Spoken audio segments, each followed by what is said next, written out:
I want to take a quick minute here and talk about the intakes on the late model Crown Vics and Grand Marquis, etc. This is an intake from ATP, and one of the flaws that happen with these intakes is you have the plastic ledge here that you can see sticks out.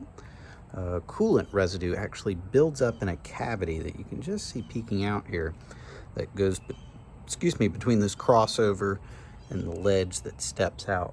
So I'm going to show you here a modification you can do that involves everybody's favorite RTV, and this RTV will at least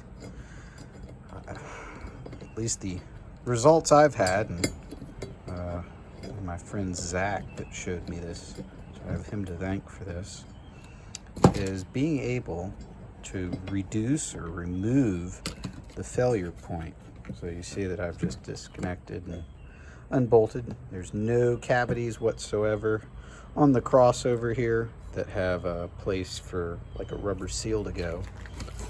Set that aside for a minute, but you look up in here, you'll notice these rubber O-rings that go into these cavities. And the reason that you see the plastic blowing out is actually because these things have just enough play in this cavity here that the actual coolant residue, that white chalkiness, actually gets trapped in between here because it's not a perfect seal.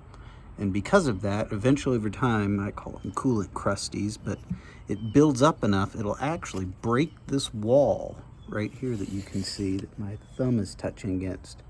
So you'll get, this will pop out here enough. There we go. So if you see here, coolant will build up in this cavity here and will eventually blow the wall out, and the plastic will of course fall and it'll break off, and madness and mayhem. So that's one way you can go about fixing that, is actually filling this cavity up, and this one as well, with RTV, and then sandwiching the gasket back in, which I don't like doing, but because of the propensity and failure rates these have, and these are two of the big failure points. If you're sealed up with RTV, there's no place for the coolant to go. With no place for the coolant to go except through the opening here, you won't have the risk of the built-up coolant residue breaking off the plastic. So hopefully that makes sense. You can use this on an ATP intake, a Dorman intake, the knockoff varieties of each one of these. The brand new PI intake from Ford, this would not be applicable for that because they've completely changed how that setup works. But the original PI intake from Ford, yes, you can still do that with that. So hopefully this makes sense. Hopefully that explains things, and let me know if you have any questions.